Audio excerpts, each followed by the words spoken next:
It's time to level up. Thank you for joining me on this live talk about non-duality. I'm Russ Rapp, your host.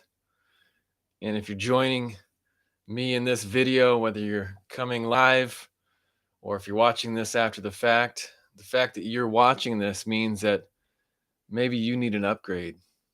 Maybe it's time for you to level up. So, we're going to talk about non-duality. And if I haven't got you pumped up and excited, just look at me and everything that I've done and my example of how awesomely non-dual and perfect awareness, essential human being that I represent. And I'm someone that you can emulate. I'm someone that you can look up to and say, I want to be like that guy. The guy that's a non-person. He doesn't exist. That's who I want to be. That's who I strive to become. I'm glad there's a role model like Russ Rapp out there that I can look up to, I can follow, I can hang on his every word, I can take his advice and apply it to my own life. I can speak about myself in the third person. This is going to be great.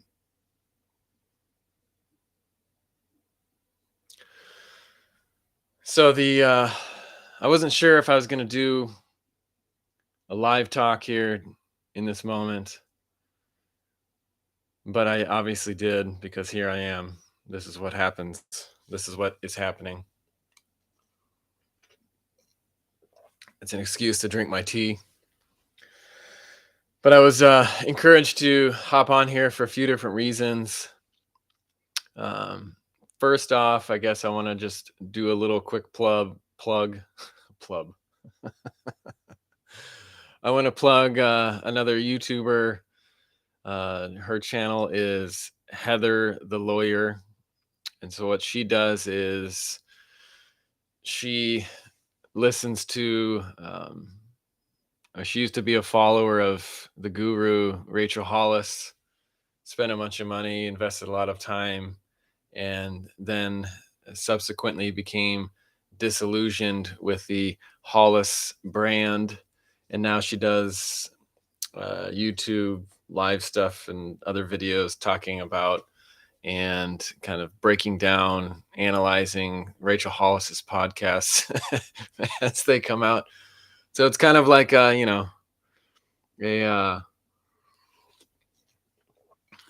analytical trolling, I guess, but it's, I think probably something that she does that, makes her feel good to be able to pick apart and analyze the babbling brook of Rachel Hollis. And the intention isn't here to be critical of Rachel Hollis. If you're not familiar, feel free to look up her work.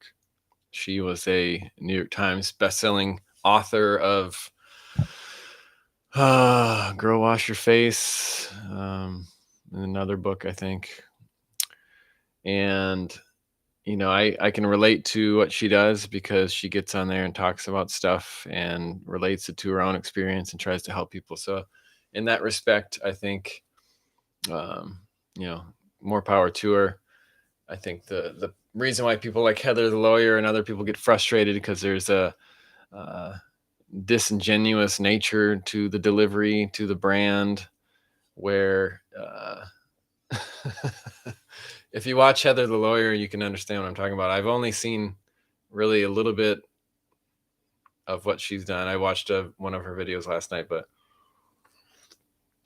my wife watches her YouTube videos, so she's more familiar with that. But I just wanted to do a quick plug and say you should check that out. It's something I enjoy doing. And the reason why I bring that up is I got a comment on one of my videos that I did called, there's a few different ones. Lies about non-duality and what's my non-dual motivation.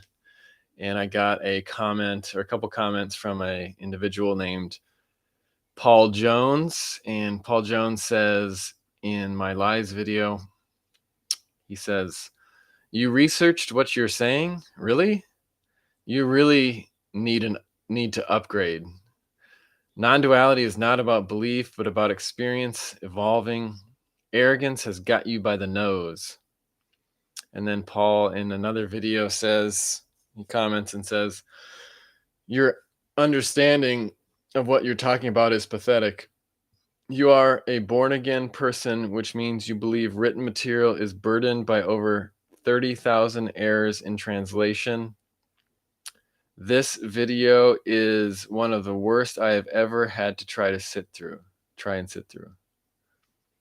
So he was a big motivator for me to come and sit here and talk to a little circle that we call a camera,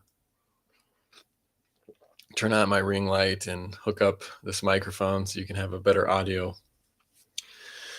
So that's why I'm here. I just wanted to kind of quick talk a little bit about Paul's comments and as it relates to what I do, and also kind of Heather the lawyer's critique of Rachel Hollis's work. I think the part of the difference that I tried to relay in these conversations is that when it comes to non-duality, there is really nothing that is being translated or taught in a way. There's some discussion as far as conceptually, intellectually, what non-duality is trying to represent, and pointy to the aspect that it is showing the illusion of separation. But when it comes down to it, it has nothing to do with me as a YouTuber, as a commentator on reality, as a person. Has nothing to do with what I represent or how I live my life or what kind of example I lead or the history, my story as it relates to you. However, some of that stuff does come up and gets talked about. I do discuss my life on occasion, and it's obviously coming from my thought process, my worldview, my beliefs, my bias. And so that's what you're getting here. But I'm not trying to pretend that what I'm saying is the ultimate truth, that I have it all figured out, that I necessarily even believe what I'm saying, because that doesn't even matter.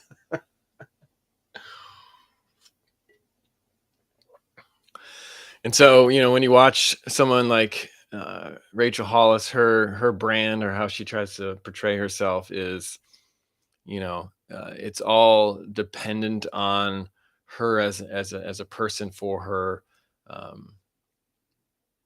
her justification for you to listen to her advice or take what she says as true.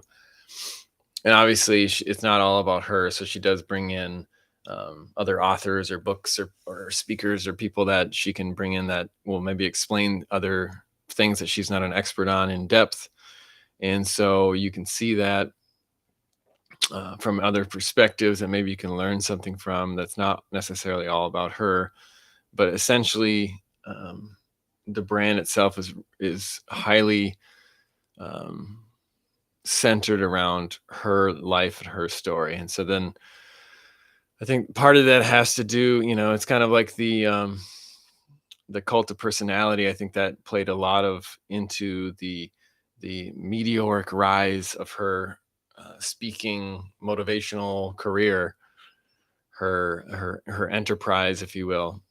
But at the same time, it was kind of the built on a foundation of sand that was easily crashed down because it was a superficial grounding that she was standing on. She was, and she's still doing her work. So I'm speaking of it in past tense, but she's still, putting out podcasts and writing, I'm sure, and doing other things.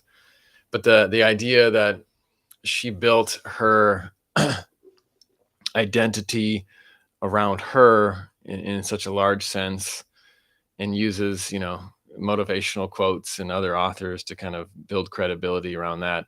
But, it's the relatableness of you are like me and I am like you, and I've got things figured out and I can tell you why, or I can tell you when I haven't figured things out, so then you can learn from that as well. But the focus is really on herself and her story and her life. And so when that happens, if things don't go quite the way you planned, or um, you react to certain situations or life in a way that maybe isn't the most um, becoming, or isn't the most truthful or honest or open way, then your brand is seen to be what it is. And that's where people like Heather, the lawyer, come in and can kind of pick apart what you're saying. And so, the video I saw of Heather, the lawyer, was just basically playing a podcast and commenting on, positing and commenting on what Rachel was saying. And I think a lot of it is, from my perspective, is Rachel in the podcast, in particular, the one I listened to on, um, it was on getting promoted, I think, in your work. A lot of us, they didn't really get too much into practical advice for the part that I listened to. I didn't listen to the whole video, but it was, pausing the video and kind of critiquing what Rachel was saying. And, from my perspective, a lot of what Rachel was saying was just trying to say something to everyone, not really saying anything. Like, it's like when you try to, when you like everything, you don't like anything. If you try to be everyone, you're no one.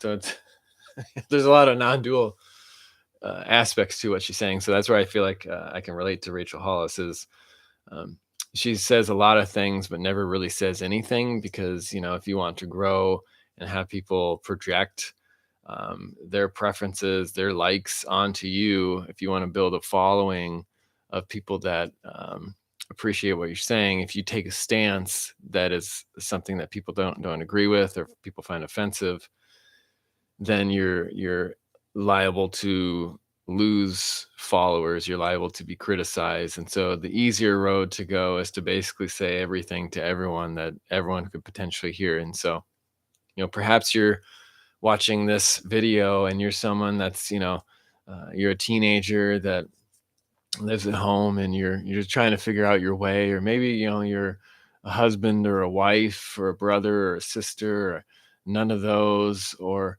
maybe you're just starting out in your new job, or maybe you're older, maybe you're someone that's been doing this for a long time, and you've just really struggled on trying to find who you are as a person even later on in life. Or maybe you're none of those things, or maybe you're all of those things. I don't know, but it's something that, I can potentially help you. So, like, if you see what I'm doing there, I'm basically saying, trying to relate to everyone, and not really saying anything, but just trying to get you to um, say, "Oh, I'm like that. That's me. That you're talking to me." And so, that's part of the reason why I look directly into the camera, because it feels like I'm talking directly to you.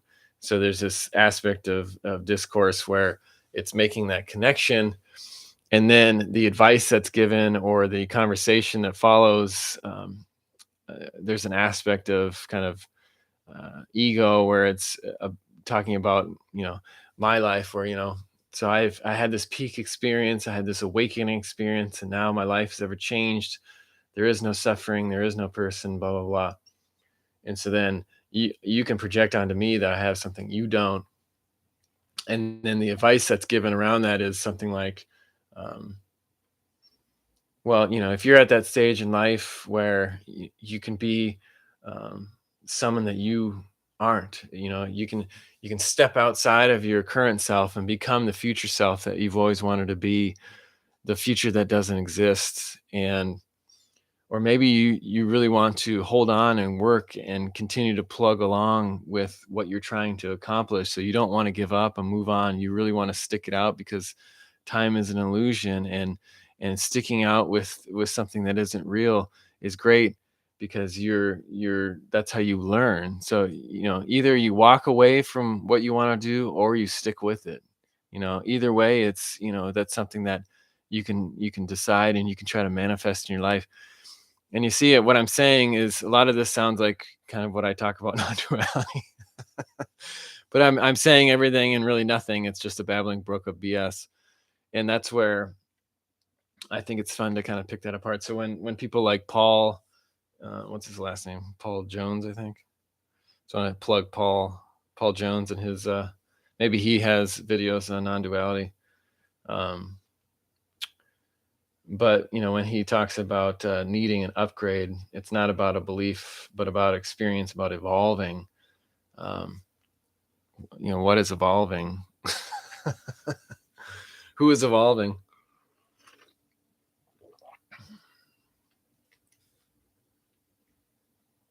And then I think the born again person believing material burdened over 30,000 errors in translation. I think he's referring to the Bible.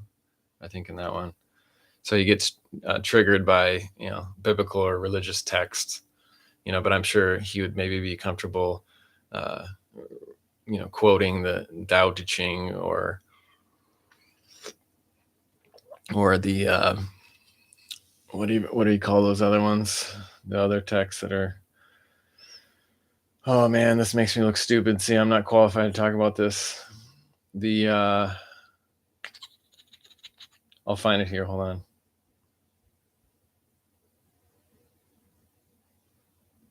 So I'm literally just the guy that hops on here and just talks about stuff. And so if you enjoy it, you enjoy it. If you don't, that's fine.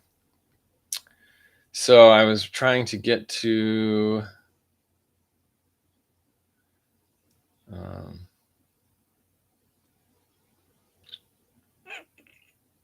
I didn't find it, but I remembered it's the Upanishads. Okay, so like maybe Paul thinks those are worth listening to or reading.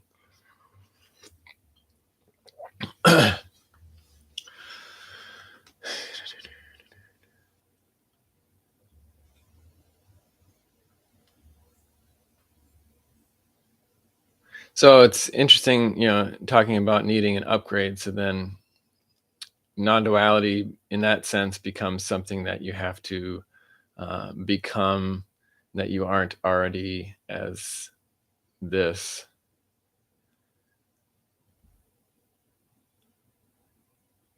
And so the interesting part is, Paul says arrogance has got you by the nose, and yet he's saying that I need to upgrade. So I'm not part of the oneness. I'm part of the illusion. I'm not enlightened or awakened in the way that he sees that to be. And the interesting part about that is,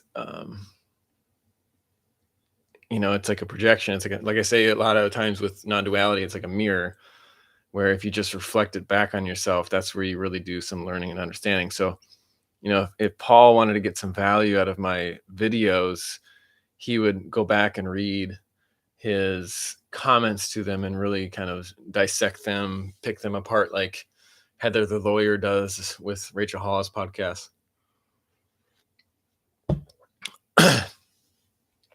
Because that's where you can really learn, like, what is your own perspective, what is your own bias, because it's the statement itself appears to be arrogant while claiming that Russ Rapp is the arrogant one, because he's saying that I need to upgrade, and it's about not a belief. So it's not a belief, but yet when you make claims about what it is, then in a sense you're still talking in a conceptual way. You're still referring to it in discourse and dialogue and conversation, and in that sense it's become something that is something you can believe. So we talk and use words. It's something that you can grab onto. The separate self, the illusory self, the ego grabs onto that and says, that's something I can believe. And so when we say things like, there is no person, the thing that is seeming to be a person is the one claiming that. And when we say things like that, or time is an illusion, or there only is what is, or whatever cliche non-dual statement you want to say, that becomes something that we can hold on to and grasp as a truth in and of itself. But literally those are just words, and it's really just paling the reality of what non-duality is trying to say, because we're just communicating that. And so then what ends up happening with that is there becomes such a focus on, which is kind of a natural outcropping of sharing ideas and kind of arguing points and debate and stuff like that. But the focus becomes on the words themselves, or taking a step back, the messenger, the person relaying the words in the first place. So then it becomes a critique of the person that's communicating it, how they portray themselves, what they believe, what they stand for, what kind of practices that person does, um, on top of the words that are used to describe that there is no person. Like Tony Parsons, in some of the videos I've seen him do, says something to the effect of no one showed up for this meet. There is no meeting, and no one showed up here. No one is here for this. I didn't show, or I don't think he says I, because that's a first person statement. No one showed up for this. This is just happening, or I don't know exactly how he words it, but it's this you know stubborn how do you say, like a stubborn disconnect from an attachment to the appearances, to objects, to self, if you will, to self and other. And so it's like kind of like a kung fu, jujitsu move, where you're dodging the attack. You're constantly moving in. So the attachment wants to come here, and you're moving out of the way. The attachment wants to come over here, and you move over here, and you utilize. It's kind of like a dance of, you want to attach to that, you want to grab onto that. I'm going to move out of the way and dodge it. Like you're not. Nothing can stick. Nothing can stick. So that is kind of his technique that he used to try to teach non-duality, in a sense, as a speaker, as a teacher. Is you try to throw something on me and nothing sticks. I can dodge, I can move, I can do this and that to get out of the way of your attachment, because it's not about you and it's not about me. And so, you know, on top of that, or in addition to that, we're all human beings. We're all, um, you know, I guess you could say biblically, we're sinners, where, we all have reactions. We all get triggered by things. I'm making this video. So in the big picture, what is my non-dual motivation for doing these live chats? I don't really know. I can come up with a reason. But in this particular one, I think a lot of the motivation came from Paul's comments, because it was something that motivated me to talk about it. Otherwise, I probably would have been doing something else in this moment. And so that's the interesting thing is, it has nothing to do with the message itself or me being a perfect individual, because none of us are perfect. And I wanted to read this. They were discussing this, the pastor, Eagle Brook Church here this morning. They're covering Romans from the Bible. And Paul would say that the Bible, I'm assuming he was referring to, is burdened by over 30,000 errors in translation. So this is the New International Version. So there's some translations there. So it's burdened by that. So just to be aware that, you're being burdened by translations. But this is from Romans, and I thought it was very relatable to kind of the discussion of non-duality that we talk about on these talks. And let's see.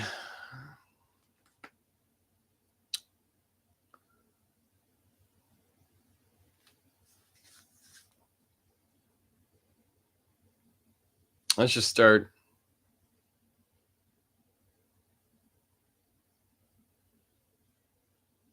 Okay, well, let's just start with chapter 3, verse 1, God's faithfulness.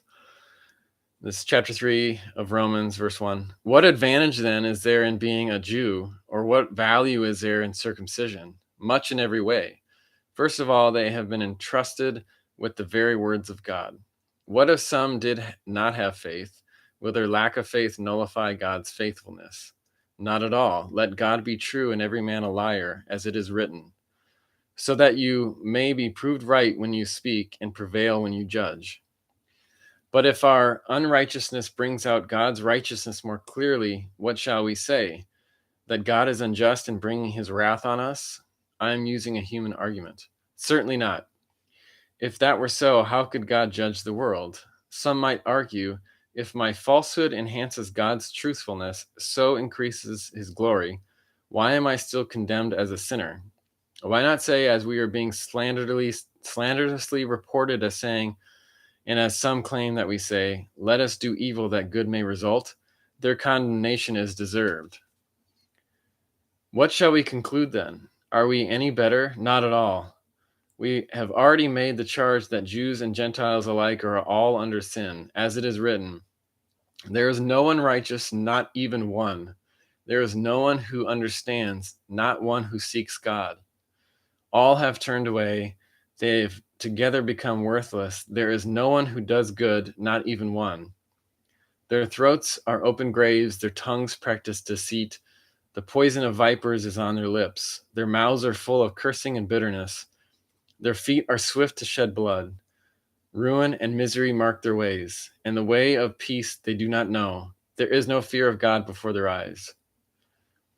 Now we know that whatever the law says, it says to those who are under the law, so that every mouth may be silenced and the whole world held accountable to God. Therefore, no one will be declared righteous in his sight by observing the law. Rather, through the law will become conscious of sin, or through the law we become conscious of sin. That's some good stuff, huh? Let's break that down a little bit. So the as it is written part in the starting with kind of the 10th verse of chapter 3, there is no one righteous, not even one. There is no one who understands, no one who seeks God. So, I mean, isn't that a perfect example of there is no person?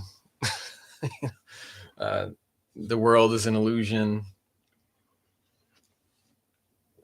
And so then it comes down to, this idea of righteousness, like who is righteous, and it's saying that no one is righteous, not even one. So all of us are sinners. And so it talks about the law and how to follow that. So the idea of the law is that we become conscious of sin. We become conscious of our faults. And so we see ourselves as sinners, because if we say that, there are no morals and there are no ethics, because there is no separation between good and evil, then we become unconscious of sin. We don't see our sin as it is. And so how do you know someone until you fight them? I think that's what Seraph says in The Matrix. Something to that effect. And so through that fear, through that separation, through that animating contest of liberty, if you want to call it that, that's where we are able to see that which is sinful, that which is what we are not. Because as individuals, no one is righteous, not even one. There's no one who understands, no one who seeks God. So essentially, we as separate selves are incapable of seeing the truth, seeing God, seeing love. And so we need God through this process. And God is always with us in order to see the truth and see God. And they also, in that sermon, they talked about the idea of God is within us. And so someone said, the Bible's wrong because God is within us. And there is a verse in the Bible that talks about God being within you. But, the interpretation of that from the individual self sees that as, well, I don't need God. God is something that's within me. I am God. I am separate. It's the idea of the fall from grace. It's believing what the serpent said in the Garden of Eden. That is the deception. So that the idea of taking and twisting the idea of God is within us, it's saying that God is within me specifically. And so God is within us, but it has nothing to do with us in a way, but it has everything to do with us, because God is within everything. We are the children of God.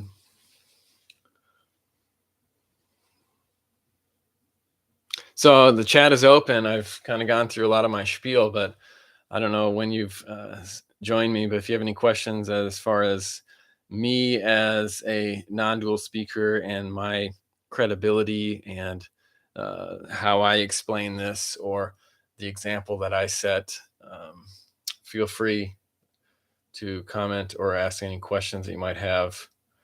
I also had a comment on my Lies About Non-Duality video from Siu Konsum. Russ Rapp, he spelled my last name wrong, and that's okay, I forgive you. Based on the Enlightened One's teachings, non-duality is just is, or what is, including nothing and everything. Boundless, all pervasive, same time, simultaneously perceiving and not perceiving. Oops, I didn't hit that. I didn't hit the dislike.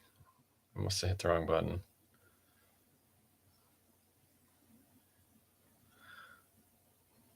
So yeah, so that was another comment. And then on the big lie of non-duality, nothing says you don't have to believe in it. That's exactly why I like it. Realize the self and experience it here and now, or smoke 5-MeO DMT if you can't realize the self. So there's a lot of seems to be a lot of drug influencers in the non-dual movement.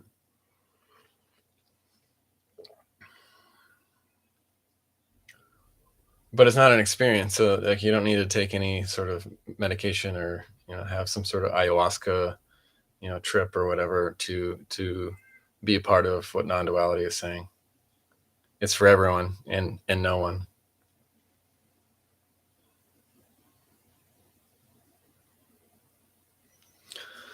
So that's that.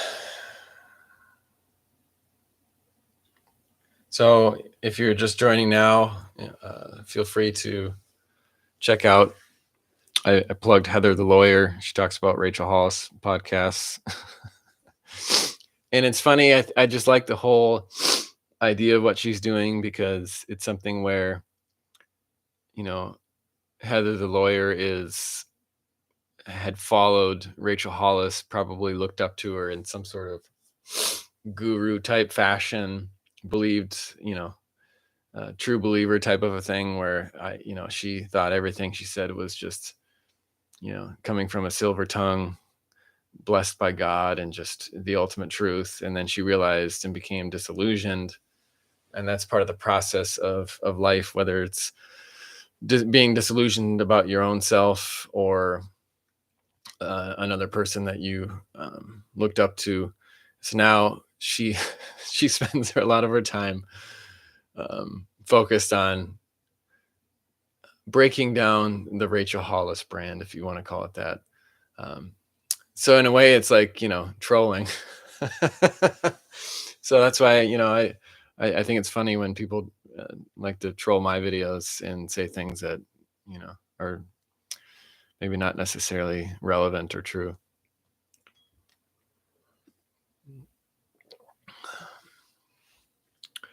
So, okay. I think it's I is the name. Says, thank you, me. What is the state of anesthesia? So I'm assuming what you're asking is when you go under anesthesia, like if you're in the doctor's office, you're getting some sort of surgery or whatever.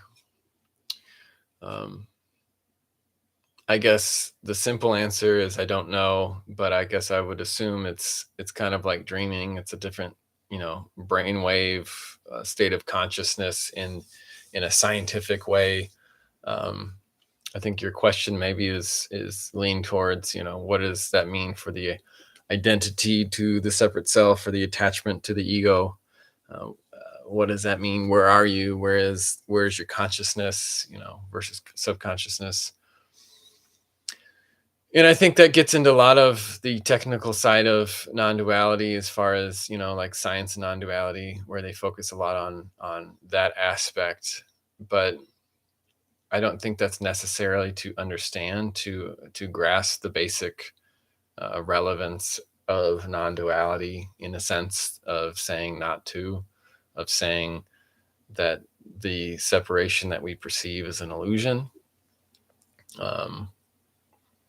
Because then it becomes an activity of the attached self, the ego, of trying to understand or grasp onto a concept or belief of who we are, what it means to be alive, if you will. And so that it's an attachment to a separate conscious or um,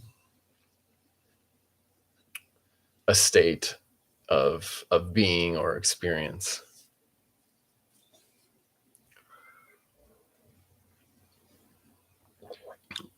It's another way to try to find something and attach to it, essentially. I didn't explain that very well, but you'll get over it. Any thoughts on Bentio Massaro? I think I know that person. I think that was someone brought up before, that individual. Let me look it up again. Oh yeah. I've seen some of his work a long time ago.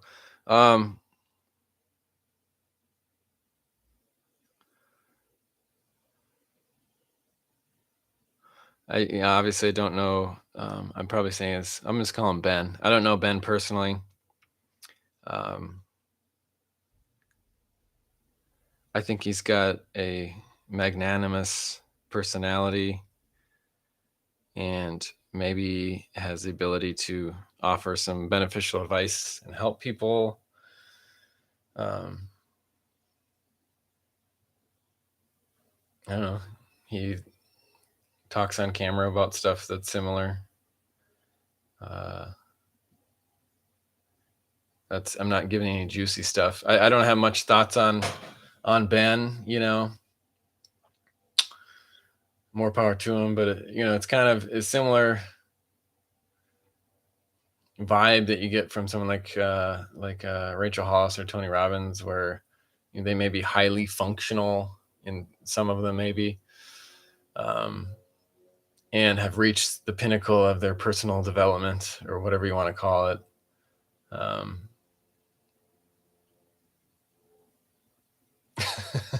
But I'm just not much into.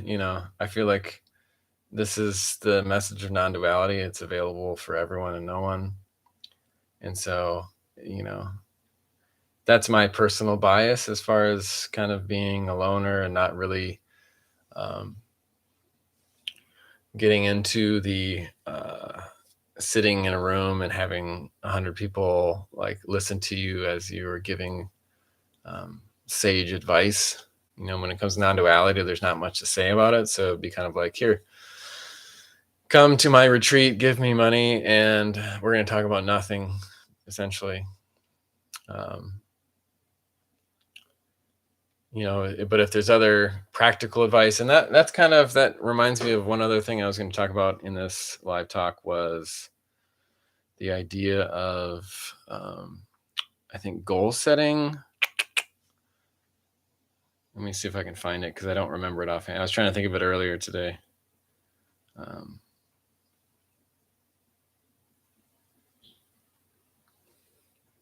Yeah. Okay. SMART. I knew it was something like that.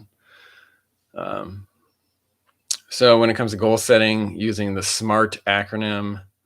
So when you set a goal, it needs to be in this system. You want to set goals that are specific, measurable, achievable, relevant, and time bound.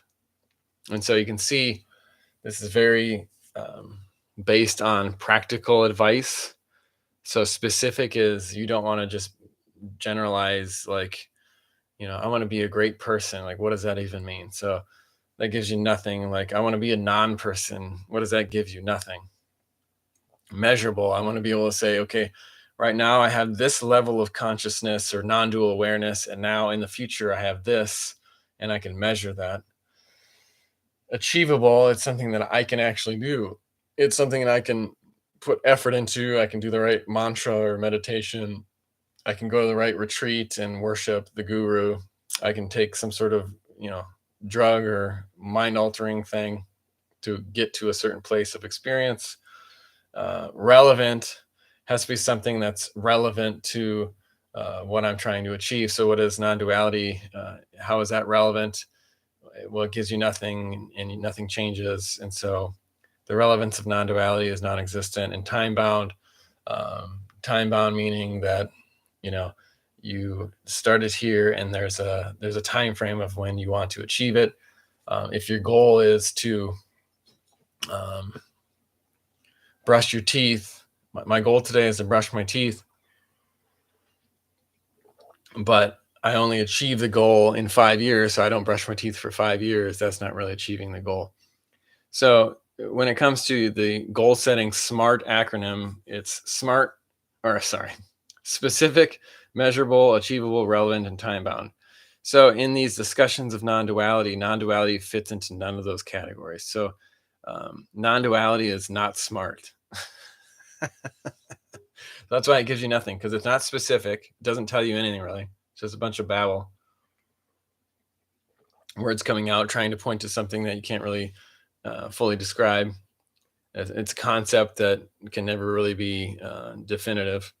It's not measurable. Like non-duality can't be measured. There's no. I know people try to use it as far as like levels of consciousness and who is more clear, like Scientology, or who's leveled up, who's upgraded. It's like a transhuman type of terminology, like who's at this level, or who's reached the pinnacle. They've come to their future self as their essential nature, or the essential nature of reality. So it's not measurable. There's no real way to measure it. It just is achievable. I say that all the time. There's nothing you can do to achieve it. It is this. There's nothing you can do. You can't get out of it. You can't get into it. You can't be conscious or unconscious of it. It's just the nature of reality. It is what is.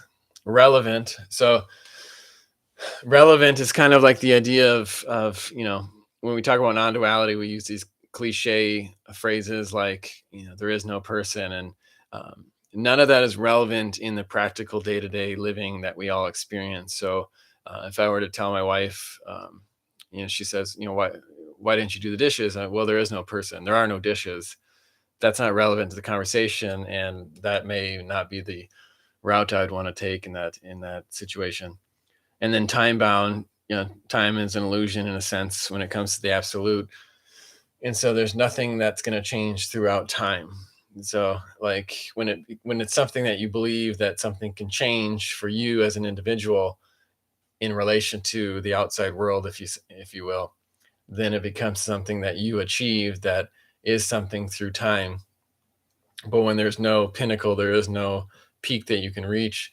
There is no function of time when it comes to non-duality, because there's nothing that you in space as a self can achieve, can be somehow in non-duality versus outside of non-duality.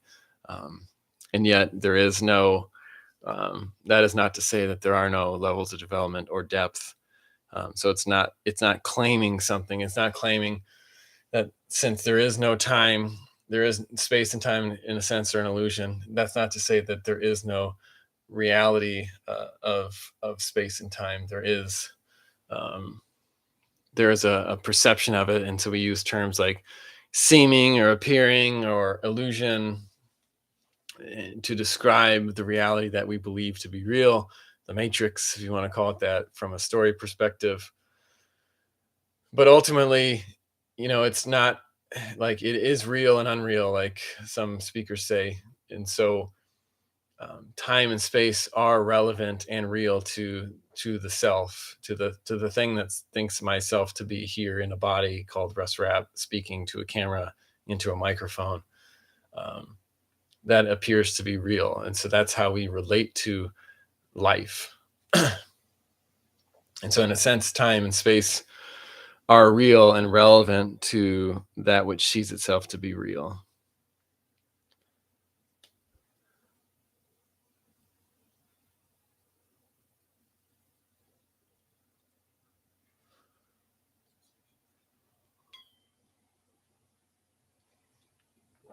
And when you say, well, since there is no person, time is an illusion, separation is an illusion, when it becomes a belief, then you grab onto other ideas such as there is no point to life. There is, there's nothing to do. There are no morals. There are no ethics. There is no good and evil. There just is. And that just is another set of beliefs about a reality that we see. And so by saying that everything is equal in a sense is not saying that everything is the same, and that there is no differentiation. There is no levels of development or inner depth or levels of developmental health, or things that are maybe not beneficial versus things that maybe can harm you. There is no sin. Like that sort of mentality is a belief, and that's where you can recognize it as a belief when those types of thoughts come into play, thoughts that are ultimately what they are, thoughts. So that comes into play, and we see that as something that we can grab onto. And so, what I'm not saying, what you're probably hearing or trying not to hear, is that non-duality has nothing to do with levels of development or consciousness or depth of spirit or whatever you want to call it. But it does. It has everything to do with that. So it doesn't have anything to do with Russ Rapp as an individual, but it has everything to do with it. It has nothing to do with it, and it has everything to do with it. So it's a paradox, essentially. I says, can you recognize a truly awakened person? Yes, her name is Rachel Hollis. And also, I says, there are only two things, only one of which is true, correct. Awareness and appearances, true. Question mark. How I would describe that is,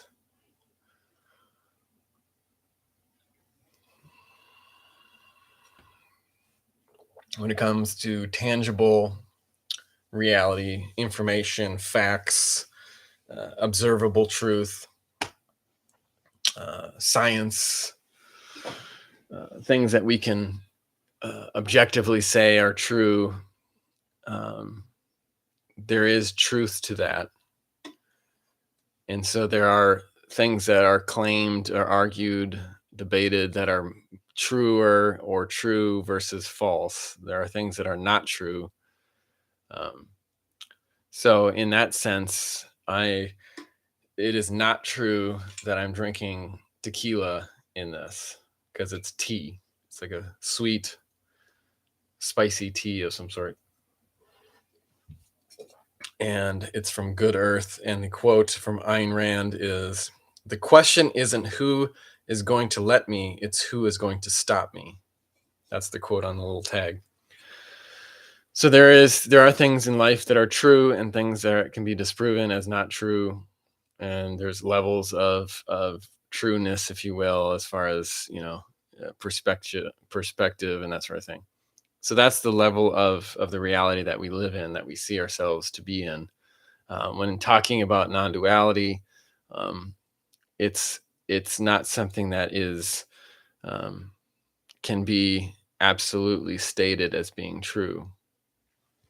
And yet the absolute nature of the statement of non-duality is true. And so therefore, the rest of it is, in a sense, an appearance. And that's a really great explanation. How do I say this?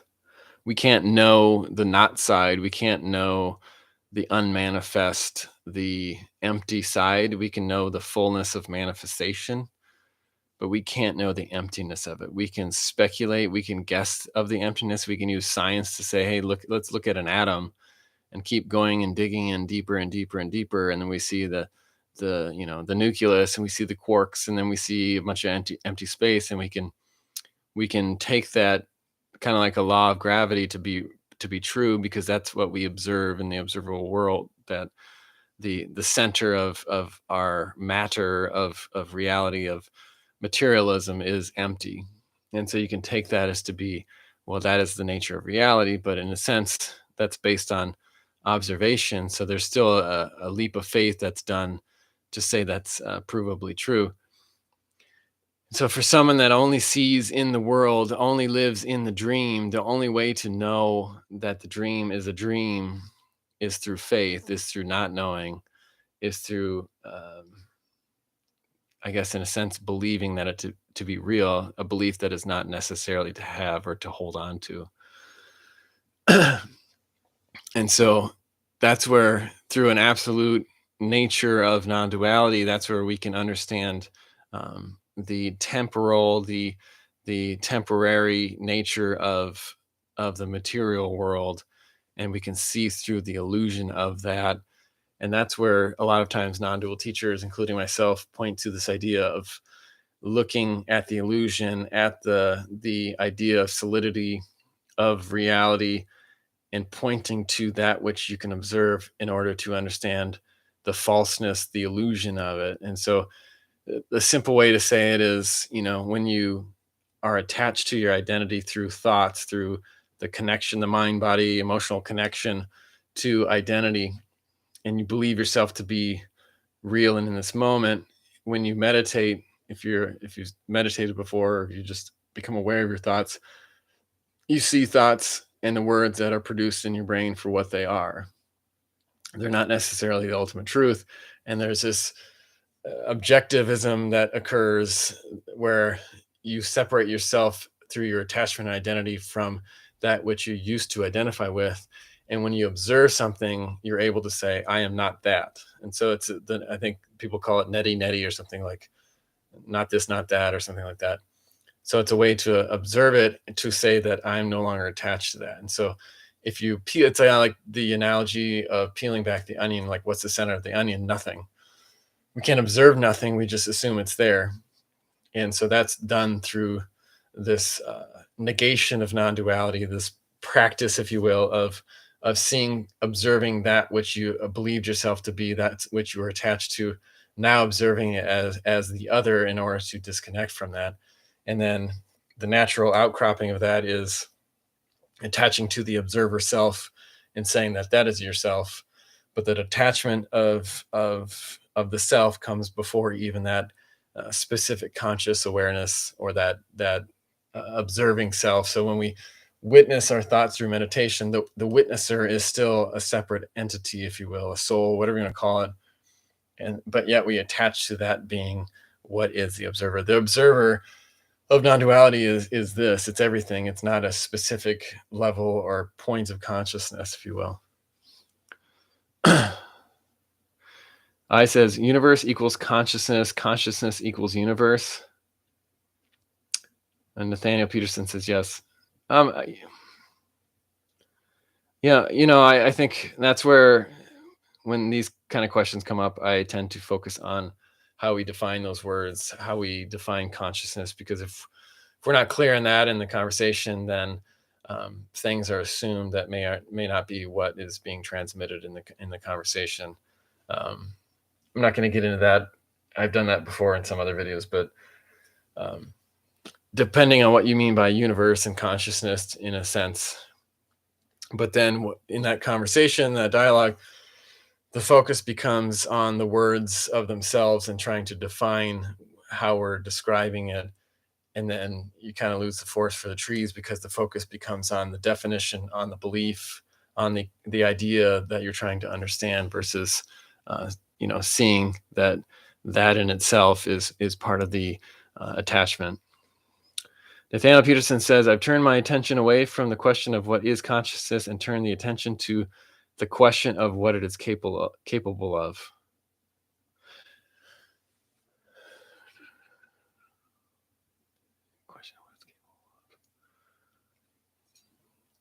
I think that's a little bit of, I've looked into Myers-Briggs related to Albert Einstein and Nikola Tesla, and they're kind of two sides of a similar coin, where Einstein wanted to find, observe, and understand truth, whereas Tesla found the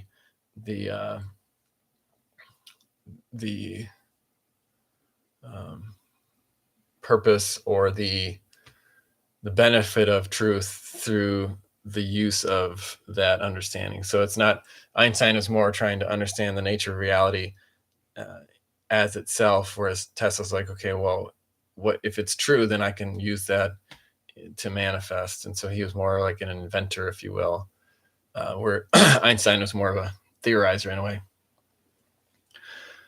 Any thoughts on aliens or channeling? Not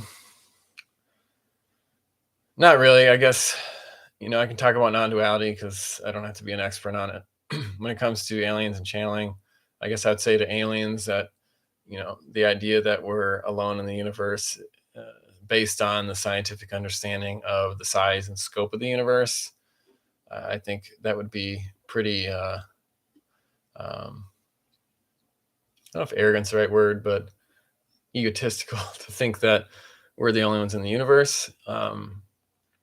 But then it's like, okay, what other life forms are there? Is it just like bacteria or something, or a virus or whatever, some small single-celled organism that has flagellum?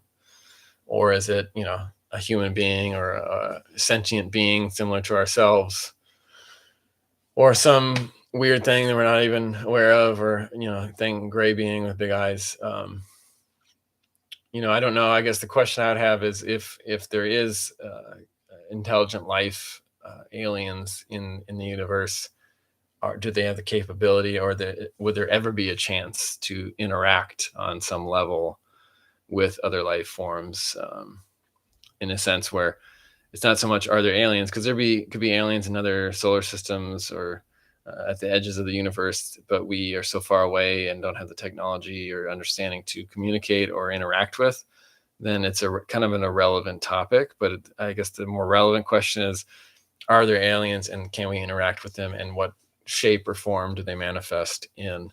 And I don't have any answers. I think there's some interesting things coming out on aliens, but who knows? I find it interesting, so I can relate. Channeling, I don't know. I'm not sure about channeling. I think it's interesting. Uh, I think part of channeling, it would be, who or what are you channeling, and how do you discern whether what is being channeled is something to believe or not? Essentially, like, just like listening to any speaker, guru, teacher, having the discernment to know whether it's something valid to take in and, either understand or believe, or if it's just another bunch of BS from some other entity in another universe or dimension. Okay, one, are you curious about aliens? Recommend you watch. Oh, if I am curious, I recommend that I watch Ariel School documentary. So maybe I'll check that out if I have time. So, well, I'm trying to keep this, even though I guess I'm almost to an hour here, but I was trying to keep it a little shorter today. So, any other final thoughts before we wrap this up?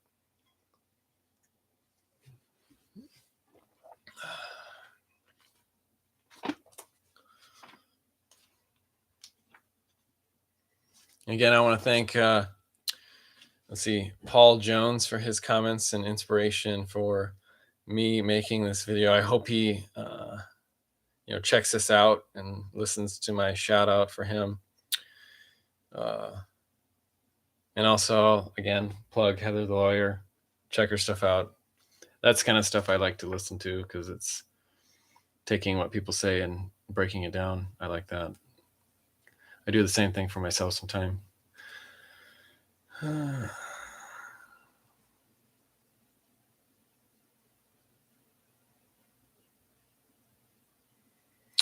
right. So I says it was released 2 weeks ago. Peace and love. Thank you. Yeah, I'll maybe check that out. Can I just ask quick before you go? Hope you didn't leave. Is that on, like, where would I find that, on YouTube? Or is that like on some sort of Netflix or streaming service or whatever? Just out of curiosity.